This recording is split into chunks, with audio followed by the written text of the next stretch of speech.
بلانے گئے کیا شیراز بھی بلانے گئے کیا بلانے گئے کیا کسی کو شیراز کیا شیراز نہیں تم پڑھو ہم وہ شروع کراتے ہیں شیراز ہو پڑھا دو ٹائم پہ بھی بھیجنا ہے اور ٹائم بھی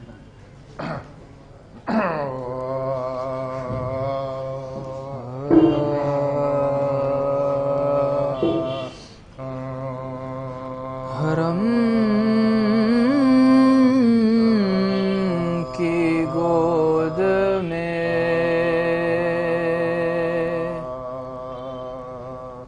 اس طرح بترا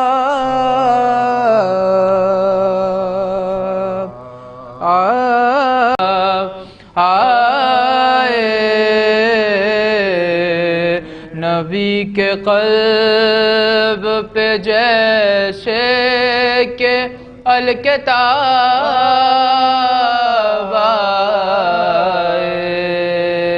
آئے ولادت شہ مرداں کا ذکر کا بے میں ولادت شہ مرداں کا ذکر کا بے میں جو در سے پوچھو تو دیوار سے جواب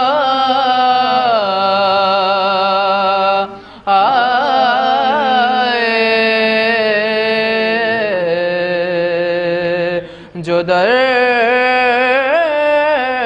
سے پوچھو تو دیوار سے جواب آئے اور میں اس امام کا قائل ہوں جس کی محفل میں میں اس امام کا قائل ہوں جس کی محفل میں میرے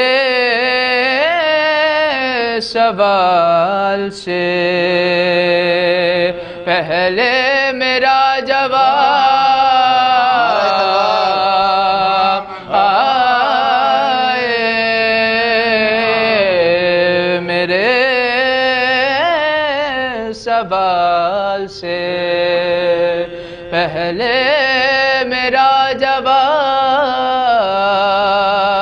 آئے حرم کی گود میں اسی لیے ہوئی وہی کتاب میں تاخیر اسی لیے ہوئی وہی کتاب میں تاخیر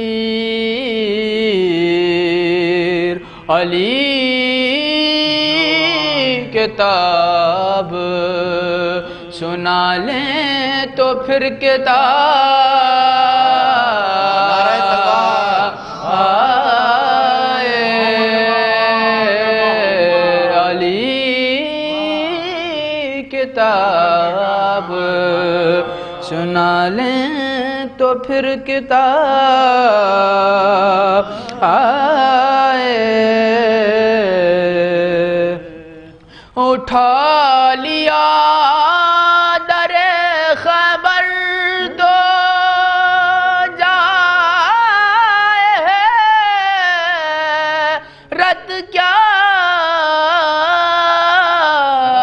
اٹھا لیا در خبر تو جائے ضرورت کیا، یہ حکم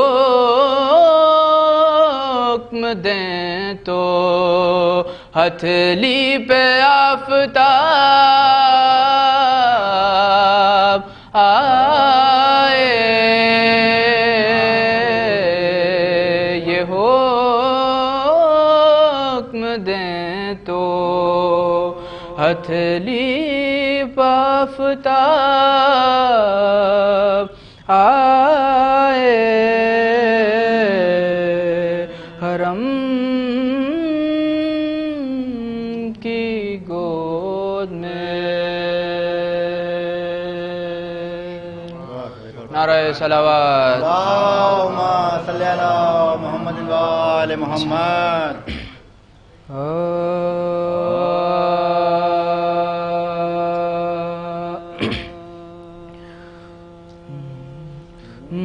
پانی معصوم نے مانگا تو تماچے کھائے، پانی معصوم نے مانگا تو تماچے کھائے، روئی بابا کو سکینہ تو تماچے کھائے، جلتے خیموں سے نکلتے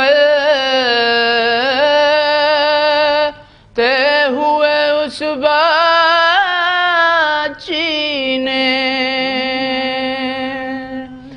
جلتے خیموں سے نکلتے ہوئے اس بچی نے، راستہ پوچھا نجف کا تو تماچے کھائے، چھیننے آیا جو بچی کی ردا شمر لئیں، چھیننے آیا جو بچی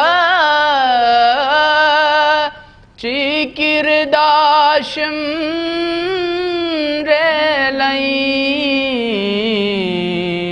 اس نے چادر کو نہ چھوڑا تو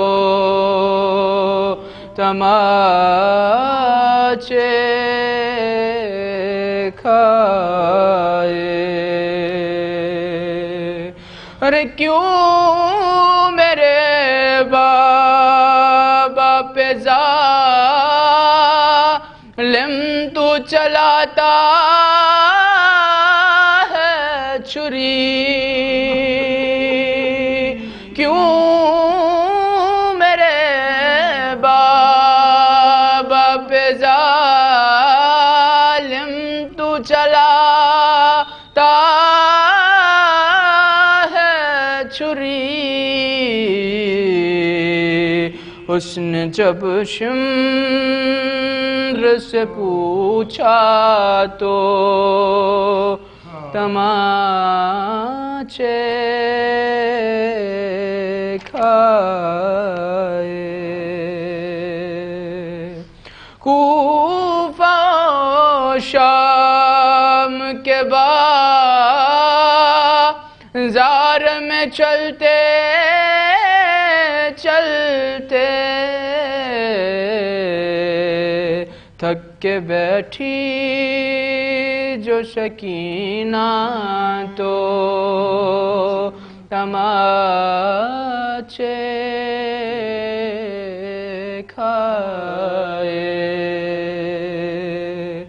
میر سجاد شکی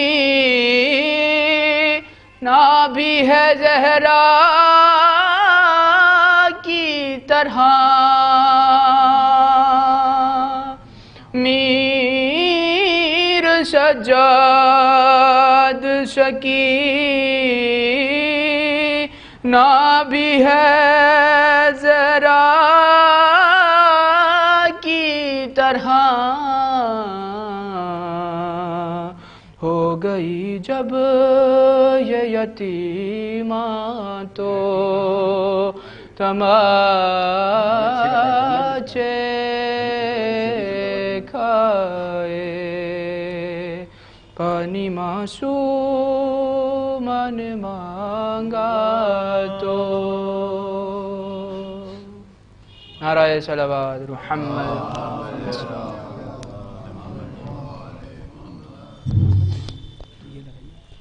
بآواز بلند نعرہ صلوات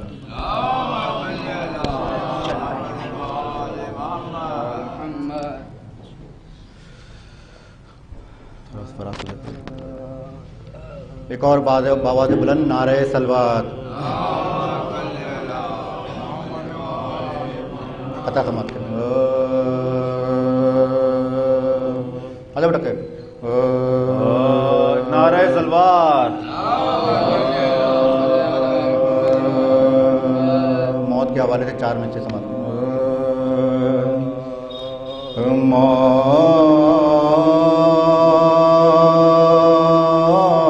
موت جب صاحب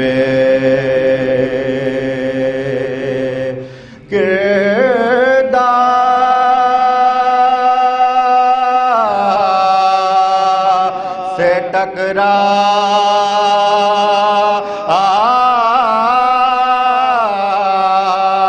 ٹکراتی ہے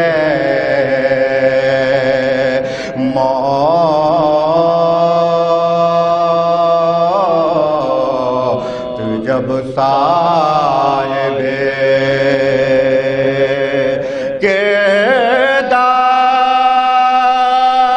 کردار سے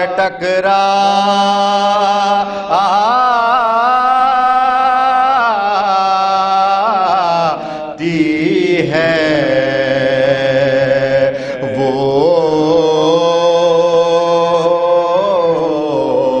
تو مرتا نہیں موت ہی مر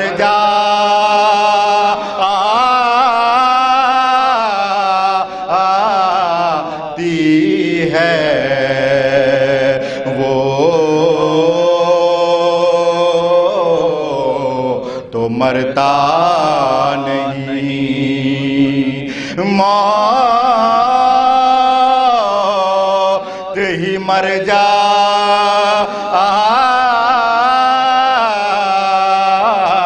جاتی ہے یہ تو ذریعہ ہے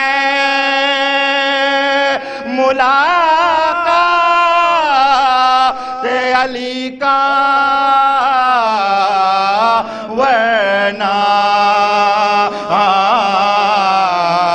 یہ تو ذریعہ ہے ملاقات علی کا ورنہ